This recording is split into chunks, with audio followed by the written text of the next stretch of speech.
Hi, I'm Yaakov Katz, and welcome to the Jewish People's Podcast by JPPI. Professor Jonathan Dekel-Chen's life took an unimaginable turn nearly 18 months ago when his son Sagui was abducted by Hamas terrorists during the attacks on Kibbutz Nir Oz on October 7th. For nearly 500 days, Sagui endured captivity under the most trying conditions, separated from his family, wounded, starving, and of course separated from the life he once knew. On that fateful morning, Sagui demonstrated unparalleled courage. He made sure that his pregnant wife Avital and their two young daughters were secured in their home's safe room, and then he joined fellow kibbutz members in an effort to defend the community, a decision that led to his capture. Throughout his long period in captivity, Sagui's father, Jonathan, became a beacon of resilience and advocacy. He drew from his own family's history of survival. He is the son of Holocaust survivors, and he channeled his anguish into relentless efforts to campaign and try to secure his son's release. His journey was marked by tireless efforts, engaging with international leaders, and keeping the plight of hostages in the global consciousness. The moment of return just about a month ago was nothing short of miraculous. After 498 days, Sagui was released and returned to Israel. The family, which had been torn apart by violence, was finally whole again. Jonathan describes it on today's episode, that moment when he saw his son emerge from that white van, as coming out of the shadow of the valley of death. On today's episode, Jonathan shares the emotional journey of his family's ordeal, the challenges of the reintegration faced by Sagui, physical and emotional, and the broader implications for the community of Nir Oz, where Netanyahu has yet, nearly 18 months later, has yet to pay a visit. We delve into the continuation of the hostage talks, talk about the different stakeholders, who's to credit, who's to blame, especially what role the Trump administration has played in all of this. Jonathan says that without them, there would never have been a deal. And, of course, the lingering questions about the Israeli government's engagement with those communities along the border with Gaza. This episode is not just a story of personal resilience, but a reflection on the broader themes of hope, community, and the enduring Israeli spirit in face of adversity. Have a listen. Jonathan, thanks so much for joining me on the podcast. It's good to have you back, and it's good to have you back under the good circumstances of it's now been about a month since your son Sagui returned from almost 500 days in Hamas captivity.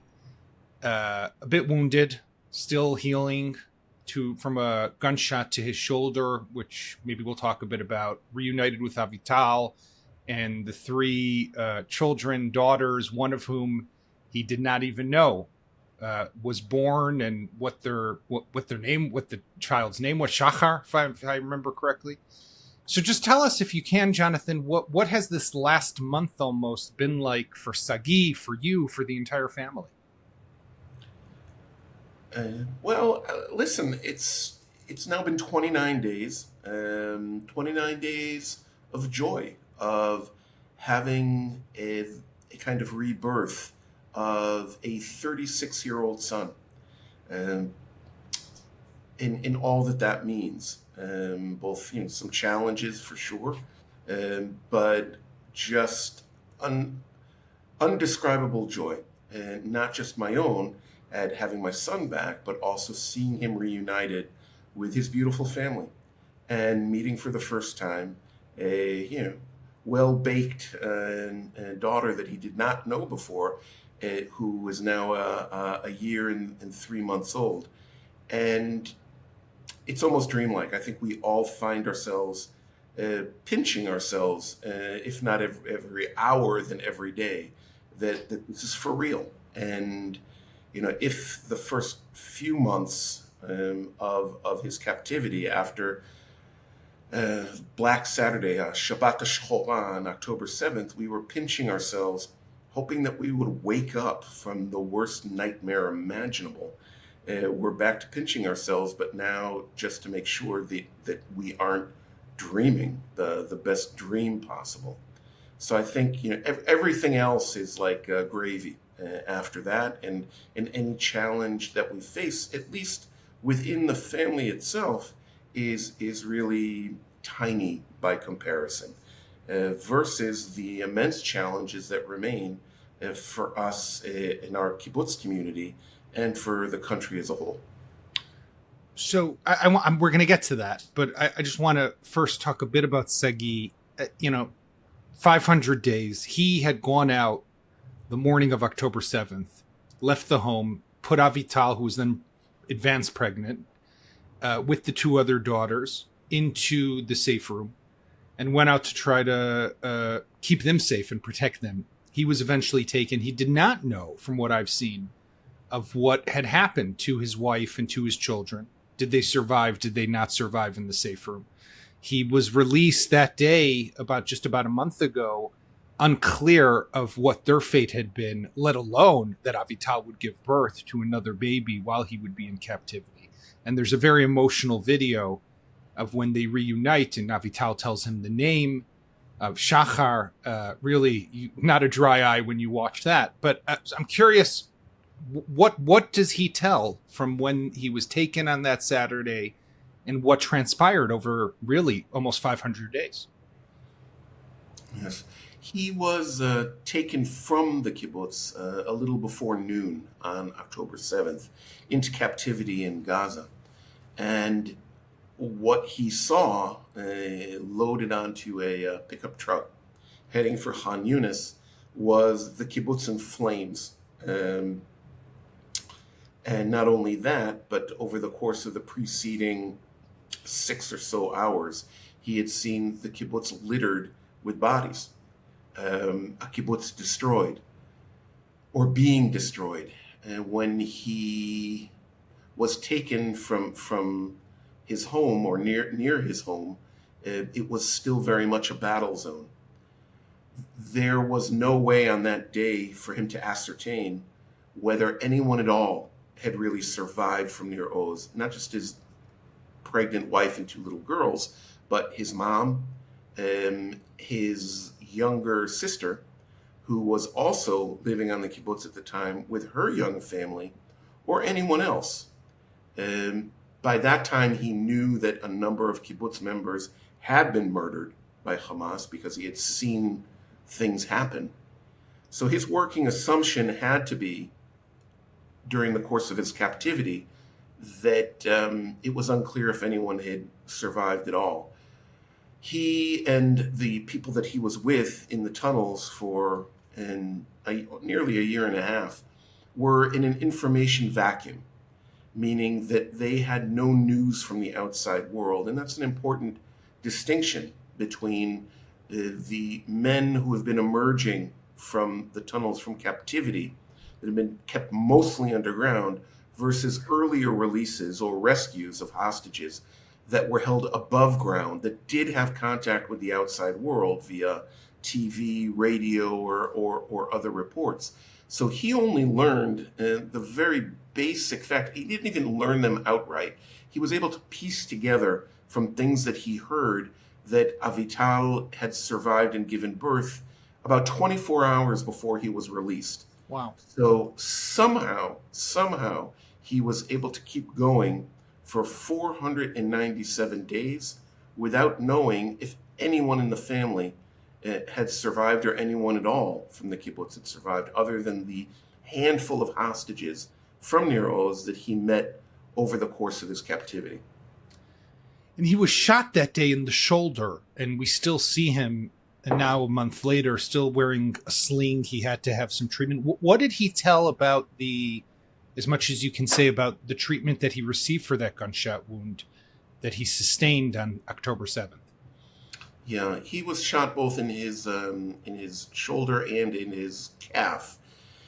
Upon arriving in Gaza, in Khan Yunis, he did receive rudimentary medical treatment to stop the bleeding.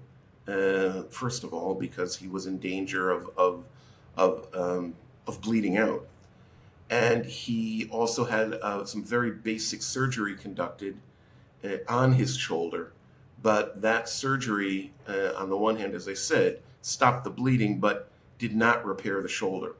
So over the course of his captivity, he received no significant medical treatment afterwards. And when he emerged after nearly 500 days, his shoulder was essentially in the same condition that had been on a couple of days after that very rudimentary surgery. And as people have been able to see on camera, he really doesn't have use of his right arm right now. And we have, of course, he has been assessed by many experts in Israel, and it's still sort of up for discussion exactly how that's going to be repaired a year and a half later. It's fixable, but we don't have at the moment a clear trajectory as to exactly how that is going to be repaired, and for him to reclaim at least most of the functionality in his right arm. I can imagine that obviously for him, he's to some extent comes back, reunites with his family, but I'm curious also, especially for the kids, what was it like for your three granddaughters? I mean, they had to hold on to hope for about 500 days. A young girl, a young baby, 15 months old, who had never met her father, obviously heard stories, saw pictures. But what was it like for these young children? I can imagine that itself must have been just incredible. Yeah, for sure. Look, Sagui says, and we've known this, because on our kibbutz we've already had many, many releases of hostages, and we are aware that every hostage experiences something different in captivity. And so, in a strange parallel, these three little girls all experience the reunification in different ways. We'll start from the easiest, which is the toddler, the baby, Shachar. In some mystical way, the moment she saw him in person, she just ran to him with her arms wide, and that was that. They began building a relationship immediately. How she recognized that this was somebody important, her father, I can't say. Someone 15 months old has a hard time explaining themselves, but it was just magic. His oldest daughter, Bar, who's now 7, it was as if they hadn't missed a beat. That a year and a half had gone by. She had been waiting for this for so long, and really keeping Sagui alive in her daily life, that it was just a kind of immediate embrace, and it was absolutely beautiful. She was, in a sense, trying to be his bodyguard for the first few days, if not couple of weeks, after he was released. And with their middle daughter, Gali, it was a little different. The last time she had seen him in person, she was about a year and a half old.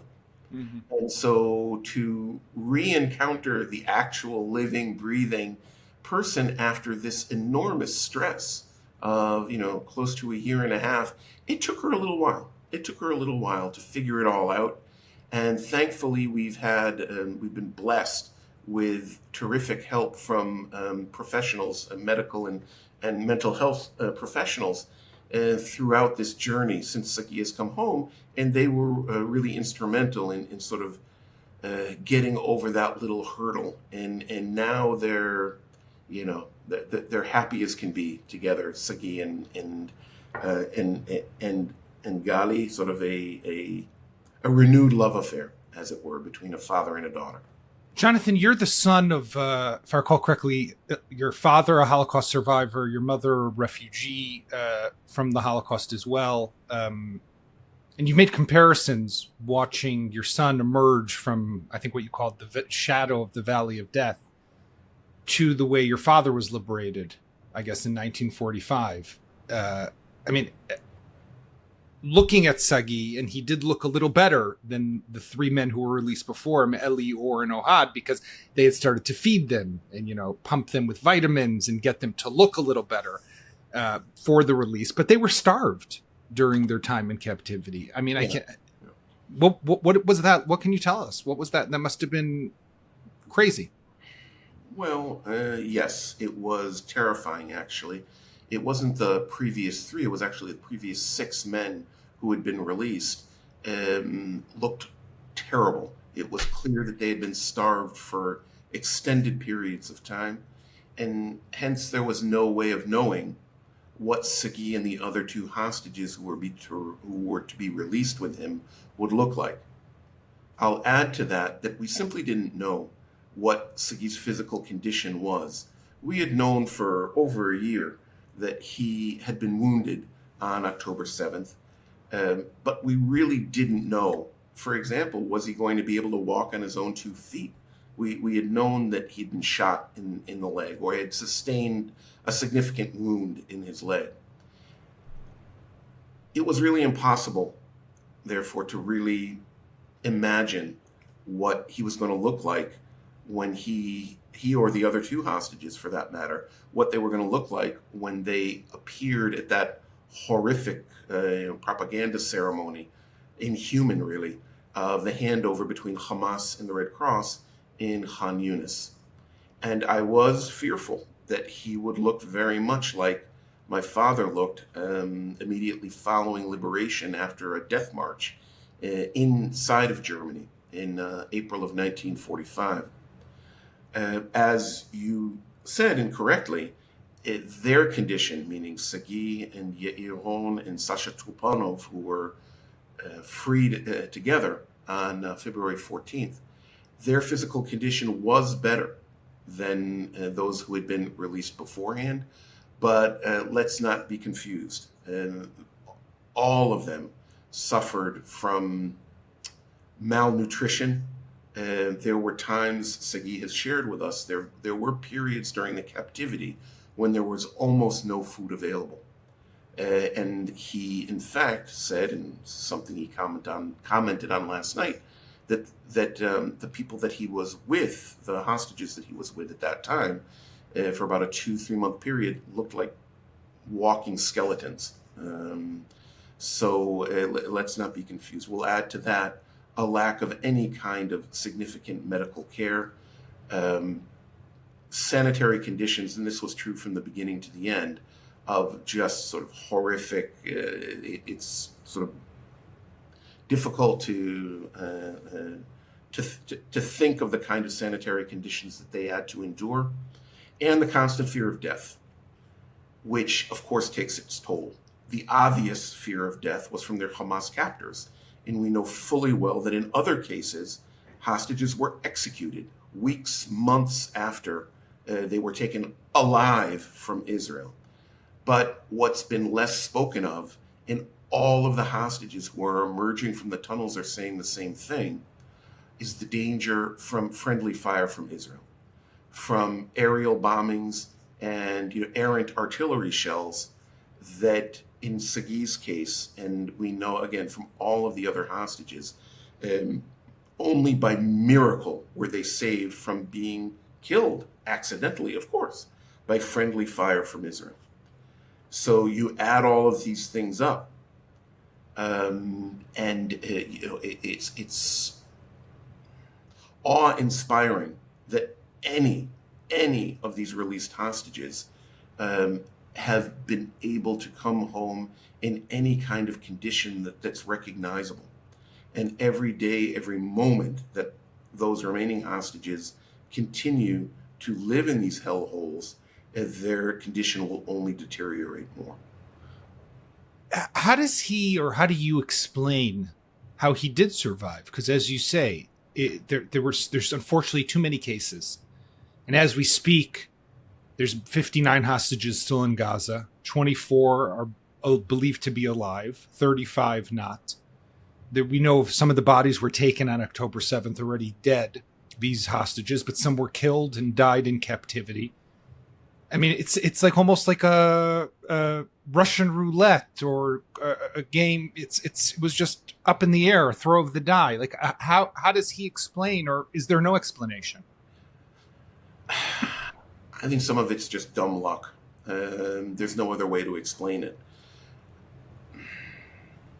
It depended on all sorts of variables. Sagui could have died at any moment between October 7th, the massacre on Nir Oz, and the moment that he stepped out of that white minibus at the handover ceremony in Khan Yunis to the Red Cross.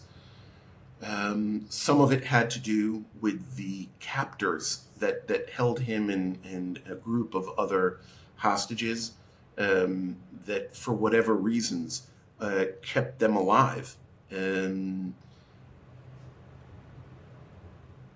I think the thing that startles or amazes me the most is that he was able to survive without knowing whether any of his loved ones had survived that horrible day.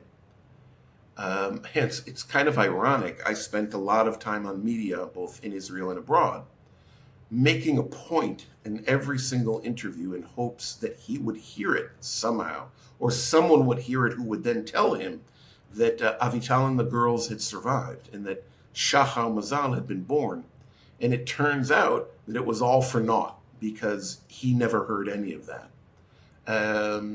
But that being said,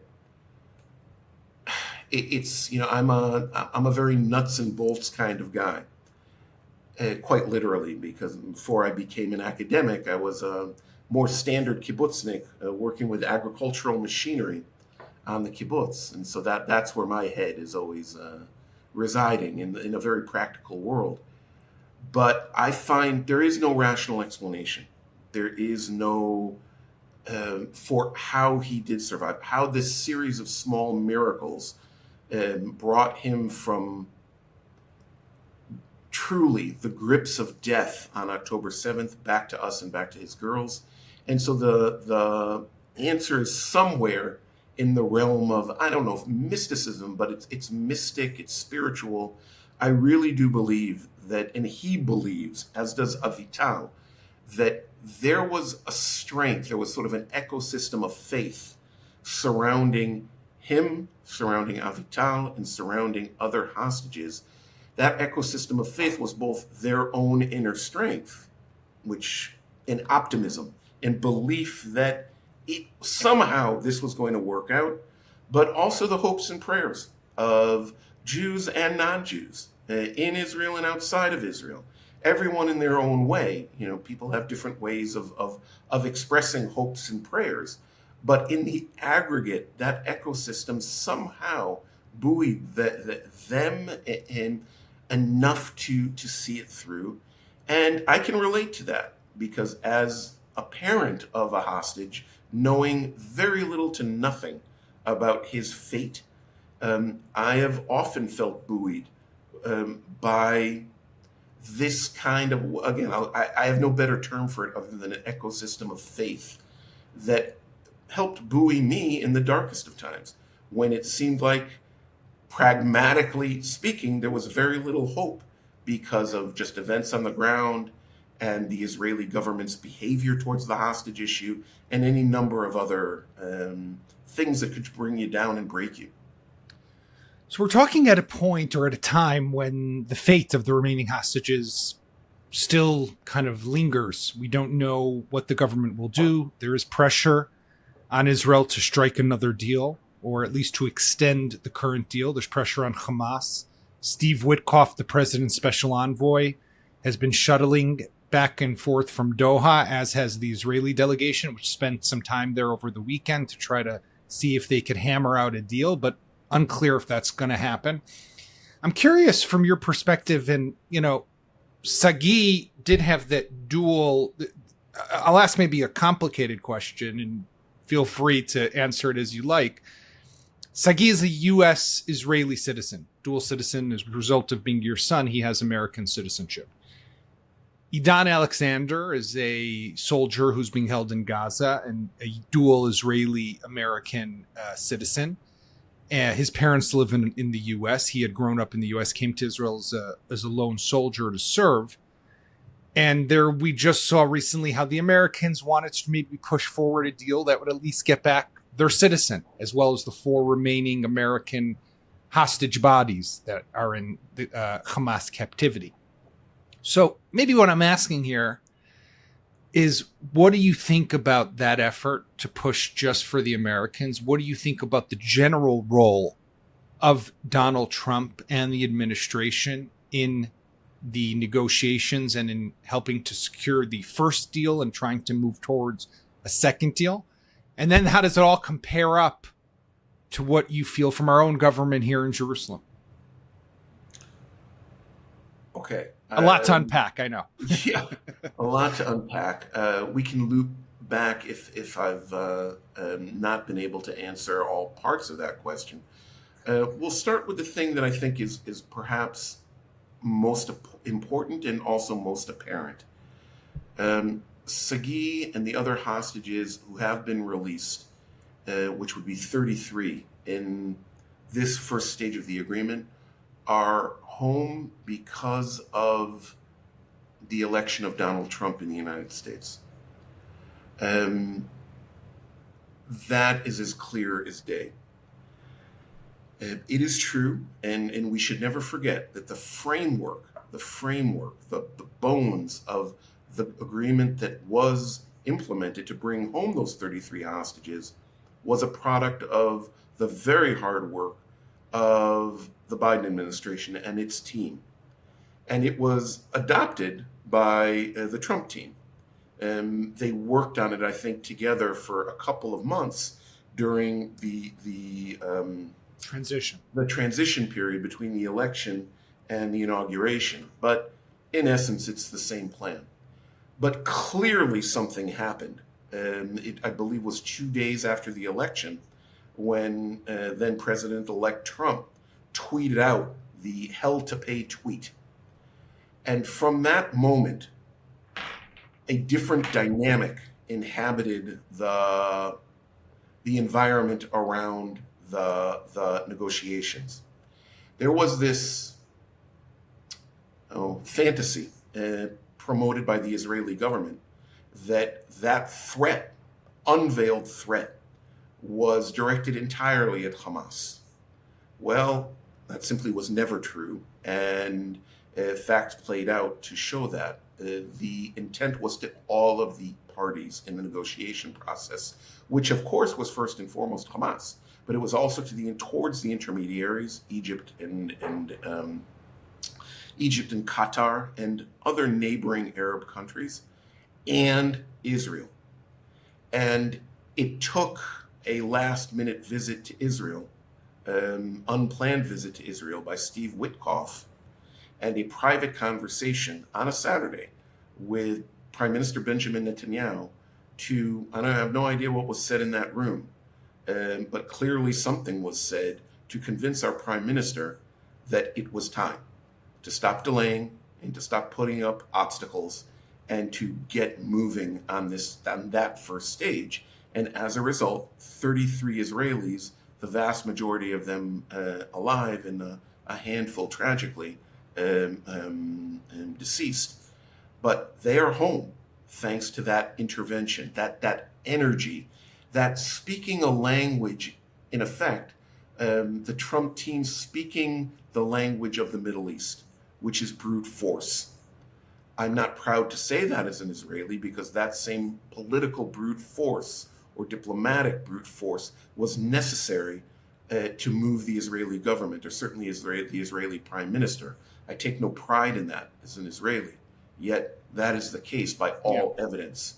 Now, moving forward, I don't know, quite honestly, what shape the next stage will take, what the particulars are going to be, whether it's a stage 2 as envisioned by the original Biden so-called Netanyahu plan that was announced in late May, or an extension of phase 1, or some other formulation. I don't know. What I do know is that it will only happen, it will only be put in effect by that same kind of brute force diplomacy on all sides from the Trump team to get all sides, Hamas, the intermediaries, and our own government, to yes, which is horrific to say, but as an Israeli, but those are the facts on the ground. But how do you, Jonathan? I mean, there's something deeply sad in what you're saying, because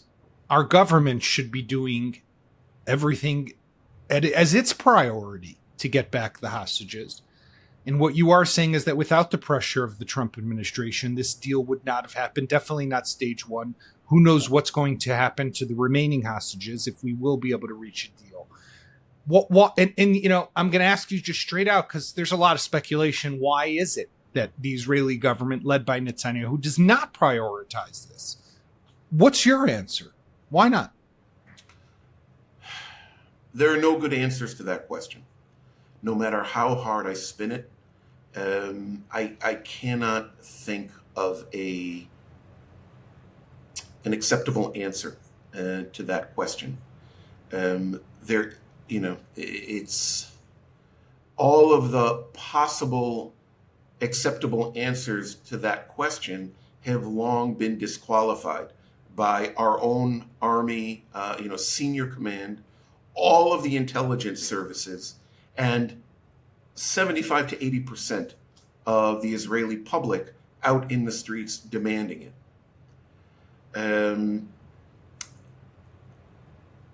I don't think, I can't get into the head of our prime minister or those politicians, those heads of parties and others in his coalition government that have prioritized anything other than the release of hostages.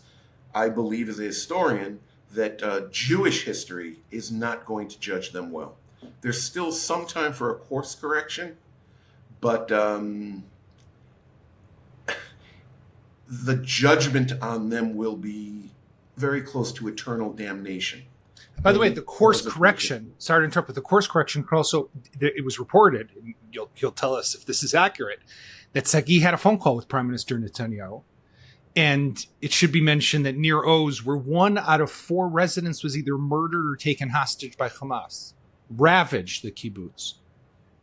And Netanyahu, who has traveled already since October 7th 3 or 4 times to America, has yet to visit Nir Oz. Sagui, on the phone call, apparently said to Prime Minister Netanyahu, "Come with me, no cameras. Let's just walk through the shvilim on the paths. We'll walk by so you can see what happened." Prime Minister has yet to take him up on that offer. But, I mean, that could be a good first step. Bibi, go to Nir Oz.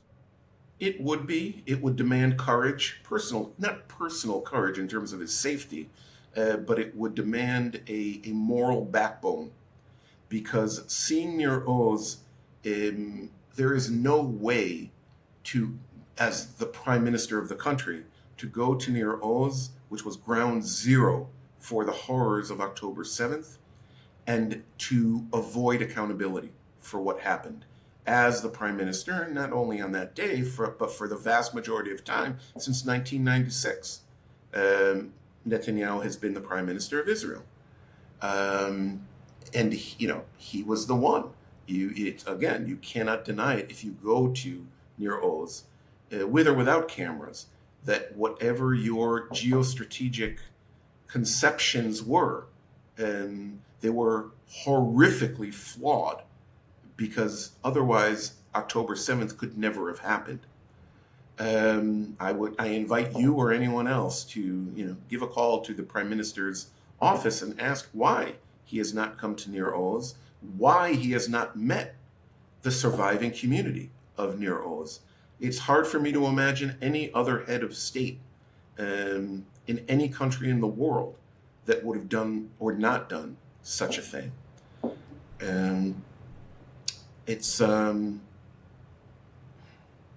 I don't think there's anyone in the Gaza envelope, Otef Aza in Hebrew, who doesn't feel a sense of betrayal by our government for what happened before and on October 7th, and even more so, what has happened or not happened since October 7th from our government. The army which was responsible for a colossal failure of imagination, of intelligence, of arrogance that led to October 7th.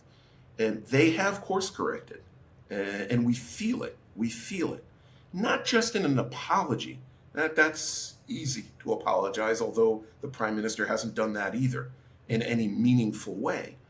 But really trying very hard to learn the lessons of what happened and to adapt accordingly.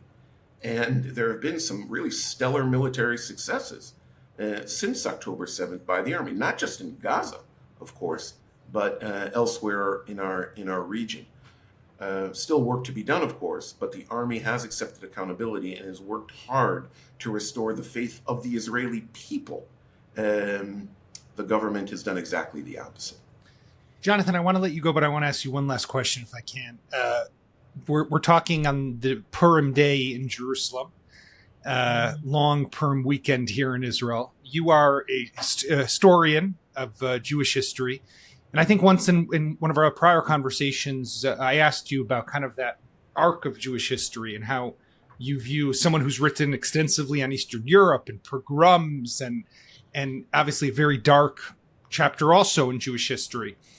So maybe if I kind of look at it all as one, there are those who would say, well, this is the story of the Jewish people from Purim through Eastern Europe and till today when Sagui comes out of the shadow of the valley of death, as you had said, and his emerging from Hamas captivity. And unfortunately, the 24 living hostages who are languishing in captivity. But maybe what I'm asking is, has this changed maybe your perception or your view of that arc of history? Or is it really just, this is the Jewish story? Well, there are those, and there's an overabundance of them in our government, unfortunately, who would like us to believe that that's the story of eternal victimization. The Jews as victims, and hence, as victims, we can kind of do whatever we want because we're victims. Yeah. And there's always somebody else to blame for what has befallen us. As ironically, up till October 6, 2023, was working on a new book that explores the tension certainly in modern Jewish history between that impulse to feel victimhood, which is justified. Lots of bad stuff happens to the Jewish people. I'm the child of a Holocaust survivor, for God's sakes. I mean, I know what that means. But there's a tension between victimhood and empowerment. And we as Jews in general need to get a better hold on all of that. Because, yes, what happened on October 7th, I'm not sure it was a pogrom. We'll figure that out later, the verbiage around it. But it was the worst day in Israeli history. We can all agree on that. But this Purim now, the second Purim of the post-October 7th world, also is a sign of rebirth. The rebirth of those hostages who have emerged alive, including Sagui. The possible rebirth of those who still must come out. And a rebirth that I've experienced in the streets, more or less, not on camera, of a kind of solidarity that's emerging in many different sectors of the Israeli society. Solidarity around the plight of the hostages and their families from unexpected places. And is it in spite of our politicians, who, because of their own political interests, want to preserve the fragmentation of Israeli society and internal hatred. I pray, and I'm not a praying man, but in this case I do, I want to believe that one of the small silver linings of the horrific events of October 7th is that as a society, once everybody is home, we can cast off the old politics of Israel. on behalf of a better future for our kids and our grandkids, because our politics right now are contrary to what the founders of the Jewish state and the generations, the hundreds of generations of Jews, both victims and heroes and dreamers, really thought of when they conceived of a sovereign Jewish state. And maybe, it's a good moment to think about it around Purim. Maybe this horror of October 7th and what remains to be done can be a turning point for all of us who care about the health and the sustainability of Israeli society. I will join every word you just said. And thank you again, Jonathan, for your leadership, for your courage, for standing by Sagui and speaking out for him during this really unimaginable a period. And our best, of course, to you and your family. Thank you, Jonathan. Well, thank you, and thank you for keeping this story alive and present in the Jewish world. Thank you very much for joining us on today's episode. As always, you can find us where podcasts can be found on Apple, Spotify, YouTube, and of course the website of Times of Israel. We'll be back with another episode of the Jewish People's Podcast later this week. In the meantime,